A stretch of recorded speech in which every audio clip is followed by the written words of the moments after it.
She says we've known each other for 35 years at least, and I think that's probably right, maybe 36.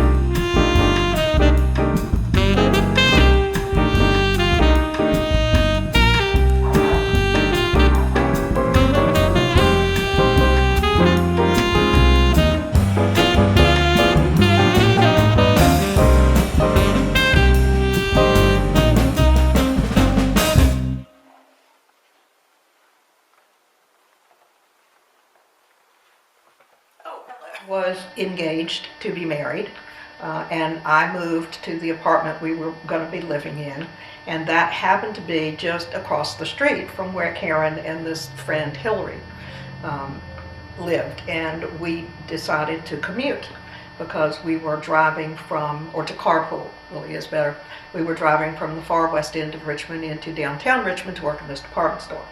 And so we would meet and drive on out there. I had lost a roommate, well, I had a roommate that made other plans when I became engaged. And we went to way out in the west end of Richmond and drove into work. I don't really remember us socializing at all. Maybe we'd meet for coffee at work or something, but we didn't do dinner and we didn't do those things. No. But in the meantime, during that year that we lived together, I remember a few silly things like, well, we'll have to grocery shop separately because I eat this, and this. That's what you said. And I said, well, I don't find anything wrong with that. I mean, we don't need to have, a line drawn in the refrigerator. Sounds good to me. That's what I'd done with my previous roommate. We had orange juice and milk and very separate things down the line, and we took care. And we really didn't share very much, to be honest.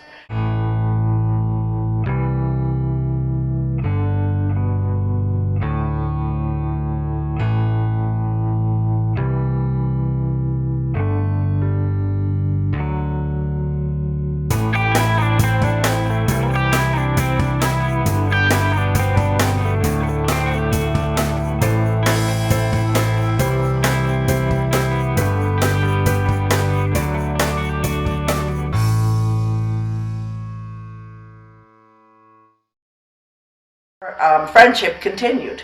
Absolutely. And we took trips, to the Caribbean or other places. Our travel time was February. And I would talk to Nancy and kind of tell her where I wanted to go, and her response was, fine, you tell me when to show up and how much money I need to bring. That's correct. And so off we go, and we really have been to a lot of places. And it was just great fun, and it was always, to me, very comfortable because we kind of like to do the same things. And that is, I think, critical to how long we have been able to keep in touch. And that is, I remember a conversation about, okay, what are we going to do about cleaning the house? And both of us going, yuck, I hate to clean the house. Fine, we'll hire someone to clean the house. Well, that was the first big win. We agreed on that. Nobody was going to feel put upon to vacuum or dust. We just agreed we wouldn't do it. It was quite simple. And, give up other things. And we found out that although we each had some little idiosyncrasies like mine and basketball,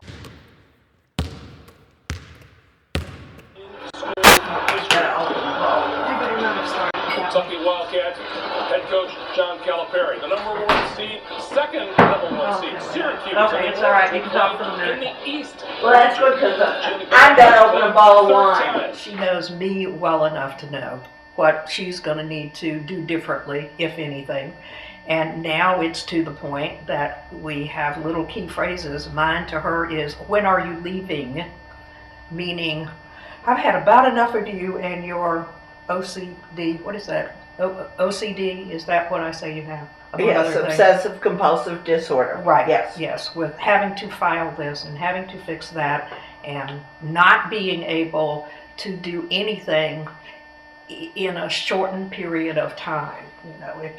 If you tell her, let's leave at 12:15 to go somewhere, she may or may not be ready by 12:30 or 1:15, and it makes no difference to her whatsoever. Well, it's all true. I don't know what to say, except that I don't wear a watch anymore. I had a watch of every single color, and I just have quit wearing a watch. If I've got to know what time it is, I have my telephone. I just will not be pushed anymore. That's all. There's another little idiosyncrasy there. She loves to talk on the phone. I hate to talk on the phone. So, she will get down here and talk for 2 hours, and I'm going nuts. How can there be that many things to talk about? That I've smoked for years, and actually, I believe that I started older than my mother did. So, there you go. And she lived to age 88. So, but yes, it was cancer that got her in her mouth. What can I say? Well, she was going to die of something. I mean, I hate that to sound like that, but it's true. I mean, she really had very good health. She was a very lucky lady. But anyway, I smoke, and that's the way it is. Everybody's got to have a fault, and that's mine. Nobody's perfect. The end.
Well, I got married. I have lived in various states for various reasons. And I did get married, and I was in North Carolina.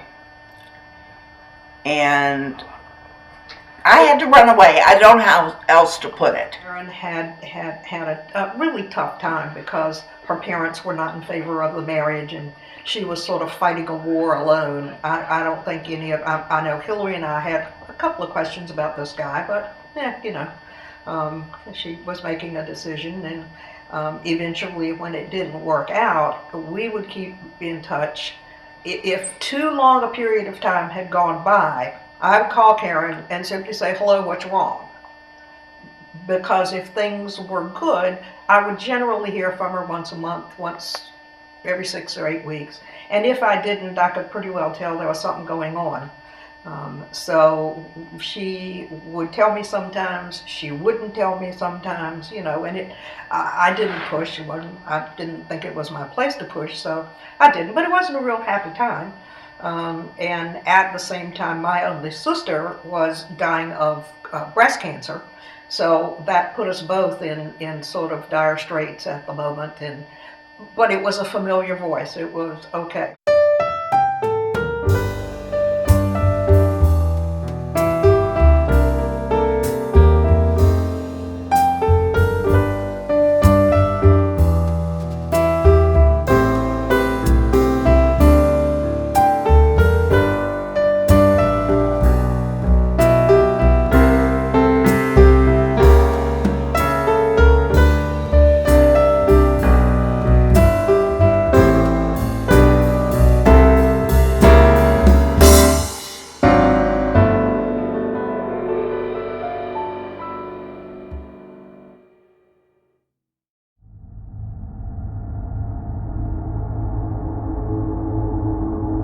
Tupelo, Mississippi, which is where I was living.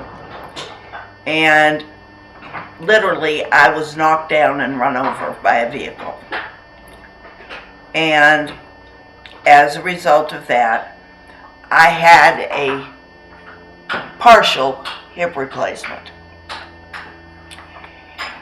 Well, from that day forward, I have been in pain. And that was in 2002. I will never forget it. And anyhow, yeah, of course it slowed me down. It brought me to a complete stop. And that has, though, on your relationship is if you want to pan up to that mirror beside. jeez. She's talking about that sign. After we moved in, and after I had deemed her the queen, I found this for her birthday. And this is now how she focuses her life. I do often say that I'm so glad I don't have any dogs because they irritate me. Oh yeah. Yeah, she will get over here to take a nap and then one or two of the dogs will start barking. And she will not move. I mean, you can't sleep through Pierre having one of his fits, but she does. And that's when I go, how come it is? As soon as your mother goes to sleep, you guys all need something. I don't have any dogs. Why am I feeding dogs?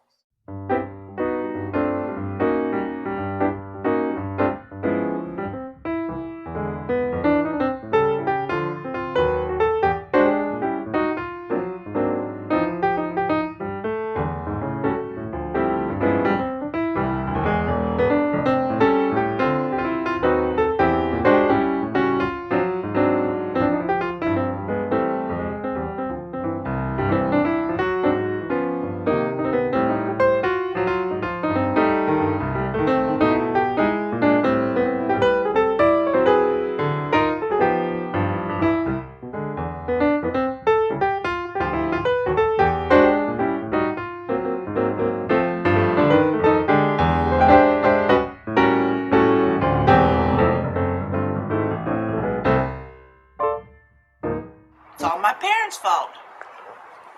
Because when I graduated from high school and was going to be going away to college, my parents decided that it was time to get a dog to, I guess, sort of replace me for my sister. Well, I was gone. That I had 3 dogs when I was arriving to close on our house and everything else. And when I did arrive, I came with Patches. Patches and I flew. That's the way to move. And I had some guys that I had hired that knew more about my house than I did. And they packed my house up and everything. And they brought the other 3 dogs for me. And I'm sure Nancy's mouth fell open when the parade of dogs came in the door.